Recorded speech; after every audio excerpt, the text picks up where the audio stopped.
Welcome back to my kitchen. Today I am working on restocking my kitchen for the upcoming week. If you're new around here, I like to dedicate a few hours at the beginning of the week to do a bit of meal prep to reset the kitchen for the week ahead. My focus is always more so on components versus entire meals. This just works really well for us. And today I'm prepping some freezer-friendly breakfast options, some snacks, and options that will make for quick and healthy meals throughout the week. I'm starting out with dicing up some bacon. We just got our pork back from the butcher last week, and this year I did the same as we did last year, and I had the butcher make up half our bacon, and then I got them to give us just the pork belly for the other half so that I can continue experimenting with homemade bacon. Our last batch turned out pretty good, but it needs a little bit of tweaking still, but we are happy to be restocked.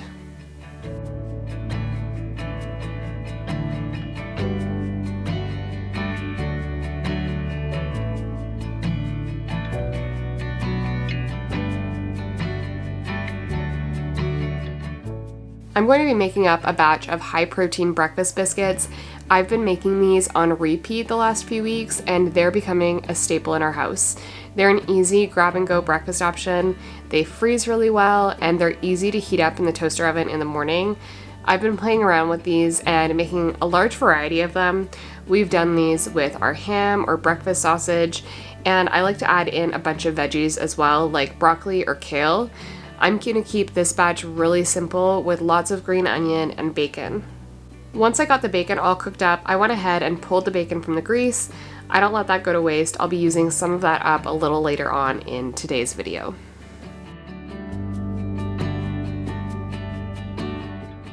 Now, to get these breakfast biscuits put together, I use a mixture of Greek yogurt and eggs to start out. The Greek yogurt is going to help to up the protein in these.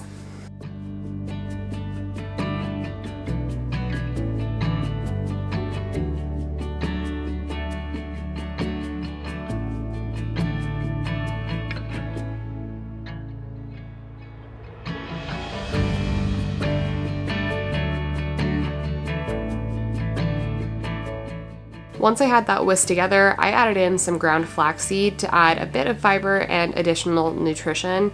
You can leave it out though if you wish.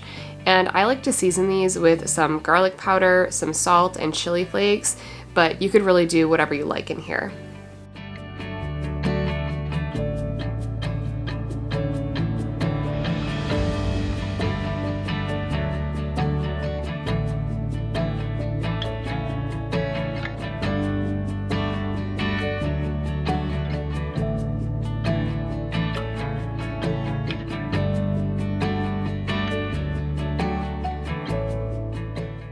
I also add in some baking powder and then whisk that all together. Now for flour, I like to use oat flour. It's naturally gluten-free and it can be made at home in a high-speed blender. I'm sure that you could also use all-purpose flour in place of the oat flour. You might just want to start out with a little bit less and make sure you get the right consistency.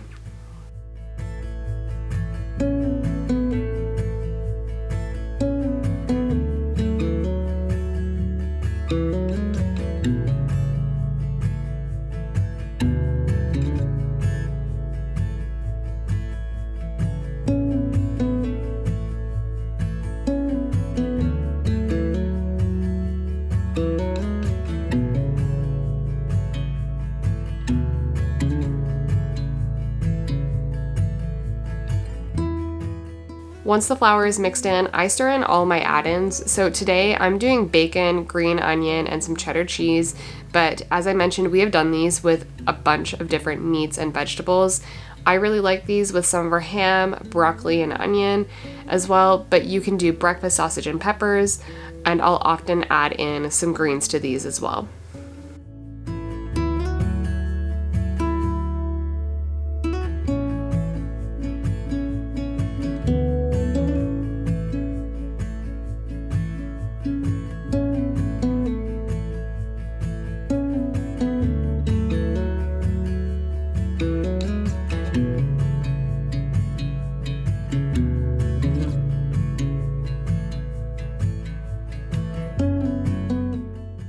Once that's all mixed together, it is ready to go, and this does make a pretty wet dough.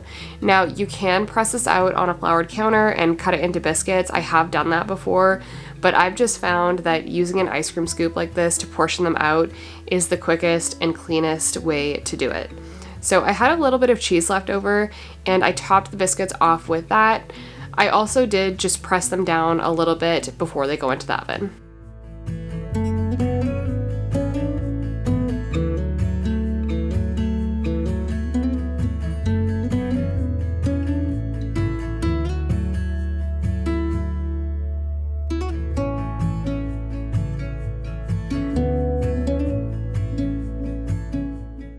It might not be all that exciting, but a meal prep staple around here is shredded chicken. And if you've seen these videos before, you have definitely seen me do this. Most weeks, I like to cook up a whole chicken in the Instant Pot. I always want to have some sort of protein ready to go in the fridge. So to my Instant Pot, I will add in a cup of water, and then I'll add in one of our chickens, whole, frozen, and I'll just seal up the Instant Pot and allow it to cook for 10 minutes per pound. And then I will allow it to do a natural release. This makes for chicken that just falls off the bone, it shreds really easily, and then I can just add the bones back into the Instant Pot, fill it up with water, and make a batch of bone broth right in there to have on hand for the week.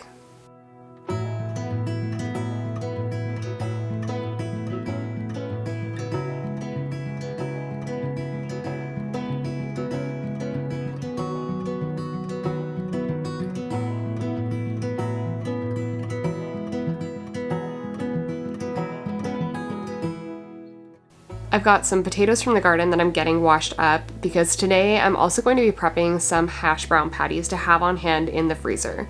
Now, this is one of those things that in general does not take that much time. Obviously, shredding potatoes is not that labor intensive, but having these ready to go has been really nice, and it's just one less thing to do in the morning and a couple less dishes. So this was my first time doing this, and it's definitely something that I will do again.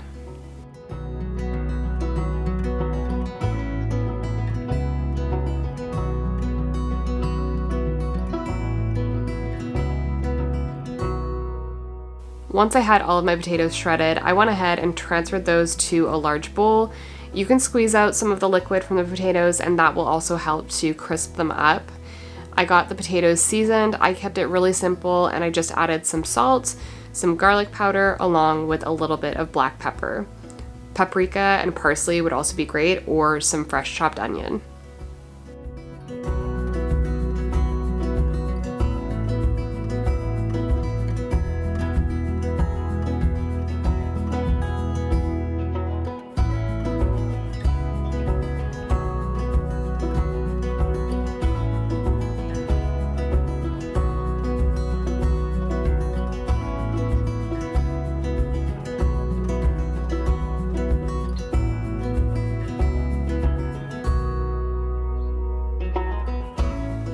I also added in a couple tablespoons of that bacon grease from earlier. You could also do melted butter, lard, tallow, or oil, whatever you prefer.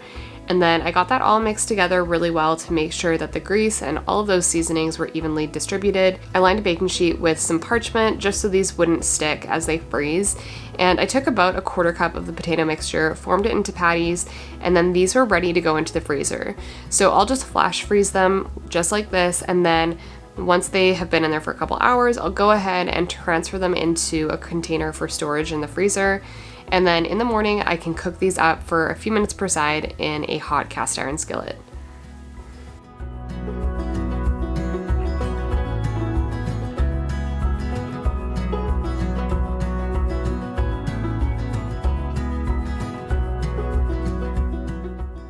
These granola cookies have been on repeat over here as well. They're a little bit healthier than your average cookie. They've got lots of nuts and seeds in them, and they are refined sugar-free. They're also naturally gluten-free as well, and these are kind of like a granola bar in cookie form. I'm going to be using peanut butter today. You could use any nut butter, almond butter, cashew butter, whatever you have on hand. So I'm going to be adding some of that peanut butter to a bowl alongside some maple syrup. Pure maple syrup. You could also use honey in its place.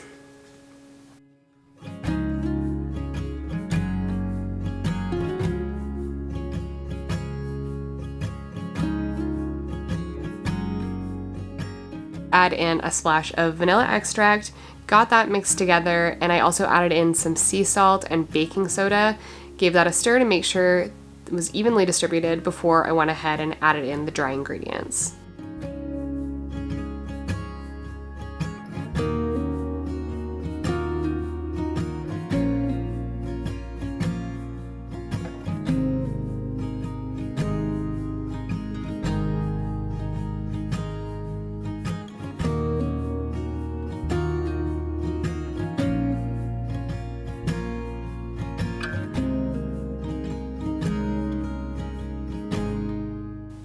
The base of these cookies are rolled oats, so I added in some rolled oats along with some chia seeds. You can also use ground flaxseed in place of the chia seeds, and I like to do lots of nuts and seeds.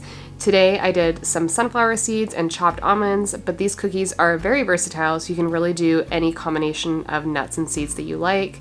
Oftentimes I'll do pumpkin seeds, walnuts, pecans, or even shredded coconut. All of that works great.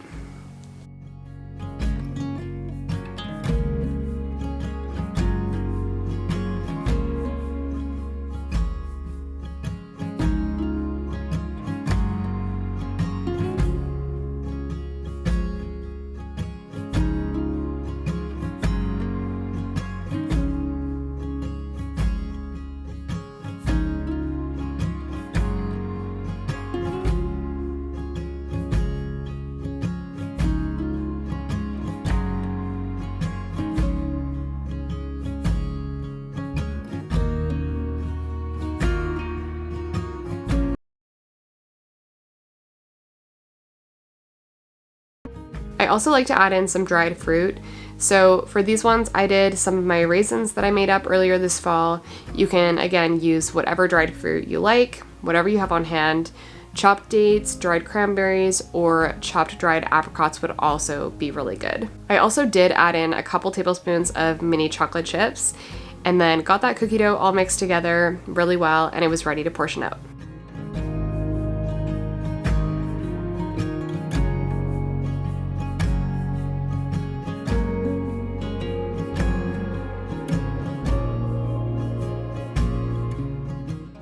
I like to use a cookie scoop for this, and after I have them portioned out, I like to go in and just make sure that they're all kind of packed together so they don't fall apart, and then I'll press them down a little bit on the top.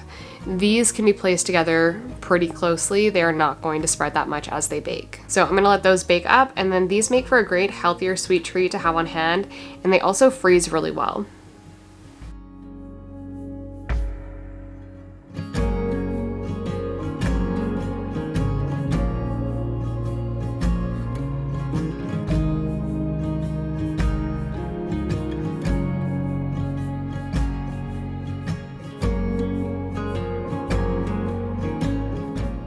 I go in phases with the fermented foods or beverages that I make, and kombucha is something that I have been making on and off for about a decade, I guess, so it's been quite a long time. And I have been back on top of making my kombucha, and I'm trying to stay in routine with it so that I always have a batch going so that I don't run out. Kombucha is so affordable to make at home. It's really simple. It's honestly kind of wild how expensive it is in store. The first step in making kombucha is making the tea mixture. So I don't have to wait for the mixture to cool. I like to make the tea in a portion of the water that's needed and then cool it down with the rest of the cold water. You don't want to add the SCOBY or starter liquid to hot tea because it'll kill it. So this just speeds up the process, and that way you can avoid having to wait for the tea mixture to cool before continuing on with the process.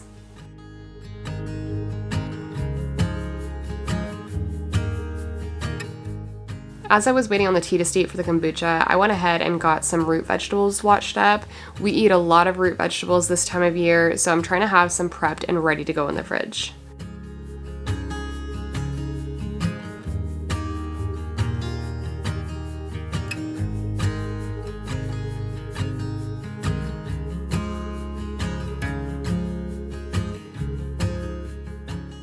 Once the tea had steeped, I went ahead and got the rest of the cold water added to a gallon jar, and then I removed the tea bags and stirred in the sugar to the hot tea. You do need to use caffeinated tea for making kombucha. You really want to use something that doesn't have any additional flavorings, and it should be black or white tea. It's not something that can be made without sugar either, as the SCOBY, which is a symbiotic culture of bacteria and yeast, feeds off that caffeine and the sugar.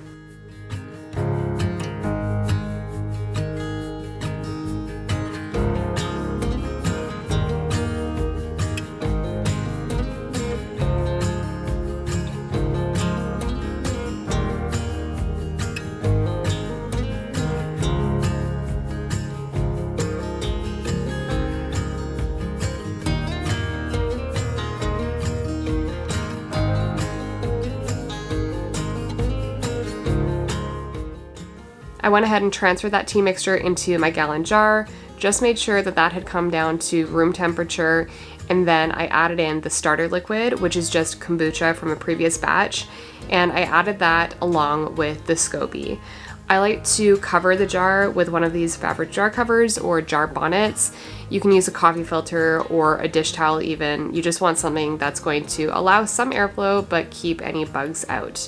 So that kombucha is going to sit for about 10 to 14 days. It really depends on the temperature in your home.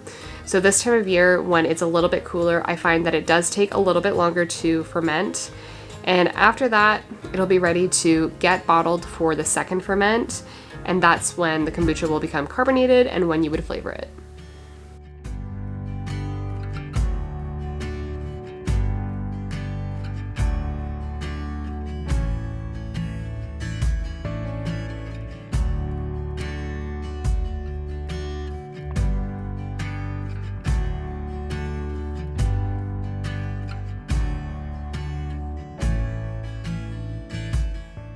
Roasted root vegetables are my favorite this time of year.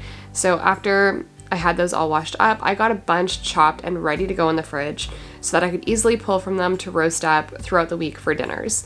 Again, this is just one of those things that doesn't take a whole lot of time, but by doing more upfront, it makes for less work later. So today I'm doing a mixture of sweet potatoes, some parsnips, carrots, and both red and gold beets. And these will just be stored in the fridge to pull from. I'll add them onto a baking sheet with some tallow or lard, some sea salt and pepper, and they'll be quick to roast up with dinner.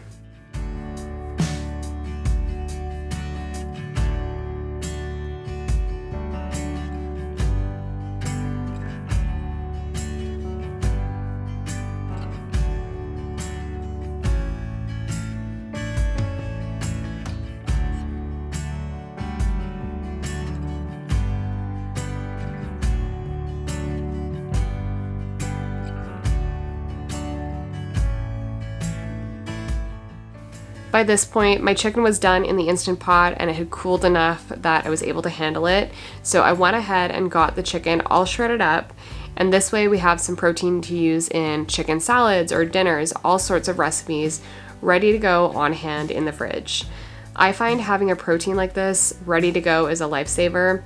As I mentioned earlier, I just leave the bones right in the Instant Pot, and then I'll top it off with water and make broth in the Instant Pot. So for that, I like to pressure cook the broth on high pressure for 4 hours. If you're doing this in the evening, you can turn on the warm setting so that it stays good overnight and it's just ready to strain off the next day. Once those hash brown patties had frozen up a little bit, I went ahead and transferred them into an airtight container. And again, this is just going to be another thing that saves a little bit of time throughout the week. I just find that it's a lot easier to do some of these things in a larger quantity, and then we are meal prepped, ready to go to make meals a little bit easier throughout the week. Thank you for joining me today for a kitchen restock to get a little bit of meal prep done. This always sets us up so well for the week ahead.